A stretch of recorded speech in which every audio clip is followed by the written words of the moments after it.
It's actually difficult to find good resources on the topic of joy because it's such a difficult subject to write on in a simple and yet profound way.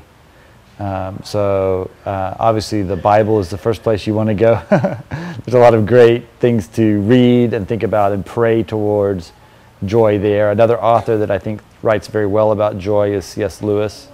In many of his writings you can find, I don't know that he has a book. I mean, he has one called Surprised by Joy. I'm not sure that's entirely about joy.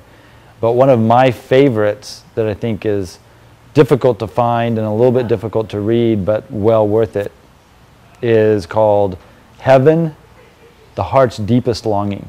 It's by Peter Kreeft, who is a Catholic, and he writes a book about heaven, which in the introduction he says, surprisingly enough, there are a lot more books about hell than about heaven that you can find out there in the Christian world. In fact, there's very few books that are specifically about heaven.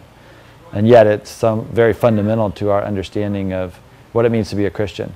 And so he writes this book, and part of what he explores is the idea that heaven is the place where we will enter into joy in the deepest way. So what does that mean? What is the river of joy that runs through God's heart? You know, how is joy related to other emotions, things that we think about like happiness and things like that? So the book is called Heaven, the Heart's Deepest Longing. I think it's a very worthwhile book. And if you're wanting to enter into joy more deeply, this is a great book for you to read.